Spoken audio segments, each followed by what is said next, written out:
വെള്ളിയാഴ്ചത്തെ പ്രമുഖ പത്രങ്ങളിൽ നോട്ട് നിരോധനവുമായി ബന്ധപ്പെട്ട് പൊതുജനങ്ങളെ തെറ്റിദ്ധരിപ്പിക്കുന്ന വിധത്തിൽ പ്രസിദ്ധീകരിച്ച പരസ്യവാർത്തയിൽ പ്രതിഷേധമിരമിന്നു. ഒട്ടുമിക്ക പത്രങ്ങളുടെയും മുൻപേജിൽ തന്നെ നോട്ടേ വിട, ഇനി ഡിജിറ്റൽ കറൻസി എന്ന പരസ്യവാർത്ത കണ്ട് ആളുകൾ പരിഭ്രാന്തരായി.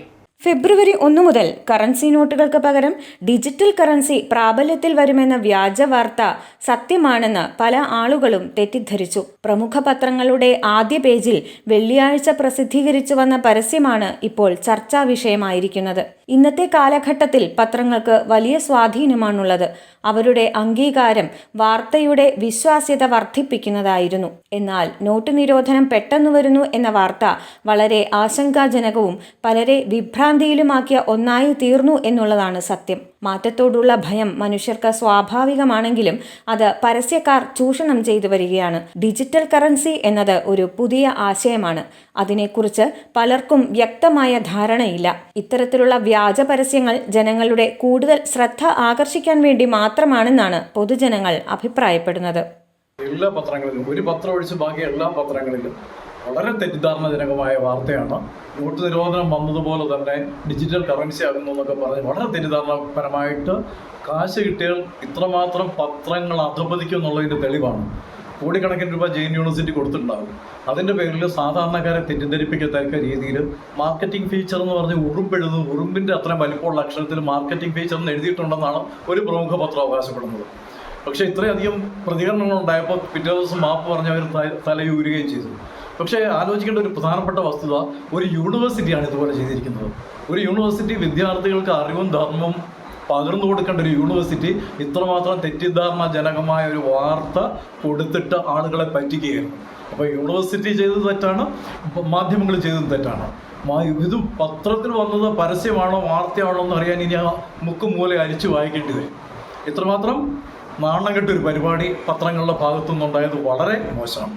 പത്രപരസ്യങ്ങളും വാർത്തകളും വിശ്വസിക്കുന്നതിനു മുമ്പ് അത് വിവിധ സ്രോതസ്സുകളിൽ നിന്ന് പരിശോധിക്കേണ്ട ആവശ്യകത ഉയരുകയാണ്. ഫെബ്രുവരി 1 മുതൽ സമ്പൂർണ്ണ നോട്ട് നിരോധനം നിലവിൽ വരുമെന്നും പണം കൈവശമുള്ളവർക്ക് ഒരു നിശ്ചിത കാലയളവ്, അതായത് ഫെബ്രുവരി 15 വരെ ബാങ്ക് വഴി പണം ഡിജിറ്റൽ കറൻസിയായി മാറ്റിയെടുക്കാനുള്ള അവസരം ഉണ്ടെന്നുവരെ തെറ്റിദ്ധരിപ്പിക്കുന്ന രീതിയിലുള്ള പരസ്യ പ്രചരണമാണ് കേരളത്തിലെ പത്രങ്ങളിൽ വെള്ളിയാഴ്ച കാണാൻ കഴിഞ്ഞത്. പൊതുജനങ്ങളെ ചൂഷണം ചെയ്യുന്ന മാർക്കറ്റിംഗ് ഫീച്ചറുകൾ ദേശീയ ദിനപത്രങ്ങളിൽ ഇത്തരത്തിൽ പ്രസിദ്ധീകരിച്ചിരിക്കുന്നതിനെതിരെ വ്യാപക ആക്ഷേപമാണ് ഉയർന്നിരിക്കുന്നത്. കഴിഞ്ഞ വെള്ളിയാഴ്ച രാവിലെ നമ്മൾ പത്രമെടുത്ത് വായിച്ചു നോക്കുമ്പോഴാണ് നാട്ടിലുള്ള സാധാരണക്കാരായ ആൾക്കാർ മുഴുവൻ ഞെട്ടി എന്നുള്ളത് സത്യമാണ്.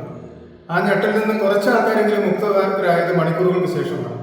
പക്ഷേ അന്നത്തെ ദിവസം വൈകുവോളും കടയിലേക്ക് ആൾക്കാർ വിളിച്ച് സംശയം ചോദിക്കുകയും എന്താണ് സംഭവിക്കുന്നതെന്ന് അറിയാൻ മേലാത്തൊരവസ്ഥയിലേക്ക് മാറിയിരുന്നു. നമ്മുടെ നാട്ടിലെ പത്രങ്ങളെല്ലാം തന്നെ അവരുടെ വായിക്കുന്ന ജനങ്ങളോടുള്ള ഒരു പ്രതിബദ്ധതയില്ലാതെ പരസ്യത്തിൽ നിന്നും ഉള്ള ലാഭം മാത്രം പ്രതീക്ഷിച്ച് നടത്തുന്ന ഒരു സ്ഥാപനമായി മാറിക്കൊണ്ടിരിക്കുകയാണ്. നമുക്കറിയാം, പല ദിവസങ്ങളിലും പത്രത്തിന്റെ ഫ്രണ്ട് പേജ് ഈ നാട്ടിലെ വരുന്ന റിലയൻസിന്റെ പോലെയുള്ള കുത്തകളുടെ പരസ്യങ്ങൾക്ക് വേണ്ടി മാത്രമാണ് അവർ ഉപയോഗിക്കുന്നത്. അതിനകത്ത് 1 രൂപയ്ക്ക് ഫോൺ കിട്ടും, 1 രൂപയ്ക്ക് TV കിട്ടും എന്നുള്ള വാർത്തകളൊക്കെ വരുന്നുണ്ടെങ്കിലും അതൊന്നും ജനങ്ങൾക്കറിയാം. പക്ഷേ വെള്ളിയാഴ്ചത്തെ പത്രത്തില് നോട്ടിനോട് വിട 15 ദിവസം ഫെബ്രുവരി 1 തീയതി മുതൽ ഡിജിറ്റൽ കറൻസി നിലവിൽ വരുമെന്നൊരു വാർത്ത പെട്ടെന്ന് വെഡിങ് കണ്ടു കഴിഞ്ഞപ്പോൾ ജനങ്ങളെല്ലാം ഞെട്ടി എന്നുള്ള സത്യമാണ്. നമുക്കറിയാം, ഇത് നോട്ട് നിരോധനം നടപ്പിലാക്കിയ പ്രധാനമന്ത്രി പോലും ഇത് 2050 നോട്ട് ഇല്ലാത്ത ഒരവസ്ഥ ഉണ്ടാകും എന്ന് പ്രതീക്ഷിച്ചിരുന്ന ഒരു സ്ഥാനത്ത് ഫെബ്രുവരി 15 മുമ്പ് കയ്യിലുള്ള നോട്ടുകൾ മുഴുവൻ മാറി ഡിജിറ്റൽ കറൻസി ആക്കണമെന്ന് ഒരു പത്രത്തിലൊരു വാർത്ത വന്നു കഴിഞ്ഞാൽ, അതും നമ്മുടെ നാട്ടിലെ പ്രധാന പത്രങ്ങളിലെല്ലാം ഫ്രണ്ട് പേജ് വാർത്ത വന്നു കഴിഞ്ഞാൽ ജനങ്ങൾ എന്തുമാത്രം ബുദ്ധിമുട്ടുന്നുള്ളത് നമുക്ക് മനസ്സിലാവുന്ന കാര്യമാണ്. എനിക്ക് തന്നെ പറയാനുള്ളൂ, ഈ സാധാരണക്കാരെ വ്യാപാരികളായിട്ടുള്ള ആൾക്കാർ പോലും, അല്ലെ സാധാരണക്കാരെ ജനങ്ങൾ പോലും നോട്ട് കുറെ കൈകാര്യം ചെയ്യുന്ന കുറഞ്ഞു എങ്കിൽ പോലും ഡിജിറ്റലൈസേഷനിലേക്കൊന്നും എല്ലാവരും എത്തിയിട്ടില്ല. അങ്ങനെ ഒരു സാഹചര്യത്തിൽ ഇങ്ങനെ ഒരു വാർത്ത കൊടുത്ത് ജനങ്ങളെ കബളിപ്പിക്കുക, ജനങ്ങളെ വെഡ്ഡികളാക്കുക, അവർ പത്രത്തിൽ അടിച്ചു വരുന്നതെന്തും വിശ്വസിക്കുന്ന ഒരവസ്ഥയിലേക്ക് മാറ്റിക്കൊണ്ടിരിക്കുന്ന ഒരു രീതിയിലേക്ക് പത്രമാധ്യമങ്ങൾ മാറുന്നു. ഇത് മാർക്കറ്റിംഗ് വാല്യൂ പിടിച്ചടക്കുന്നതിനുള്ള നീക്കങ്ങളാണെന്നാണ് പൊതുജനങ്ങൾ അഭിപ്രായപ്പെടുന്നത്. വെള്ളിയാഴ്ചത്തെ പ്രമുഖ പത്രങ്ങളിൽ വന്ന ഇത്തരത്തിലുള്ള പരസ്യം പണത്തിന് വേണ്ടിയുള്ളതായത് പത്രങ്ങളിലെ വാർത്തകളുടെ വിശ്വാസ്യതയാണ് ചോദ്യം ചെയ്യപ്പെടുന്നത്. ജെയിൻ യൂണിവേഴ്സിറ്റിയുടെ പരസ്യത്തിന്റെ ഭാഗമായിട്ടാണ് പത്രങ്ങളിൽ ഇത്തരത്തിലുള്ള പരസ്യവാർത്ത പ്രസിദ്ധീകരിച്ചിരിക്കുന്നത്. 2050 എന്ത് സംഭവിക്കുന്നു എന്നുള്ളതിനെക്കുറിച്ച് മുൻകൂട്ടി അവർ ചെയ്ത ഒരു പരസ്യവാർത്ത മാത്രമാണിതെന്നാണ് പത്രാധിപരുടെ വിശദീകരണം.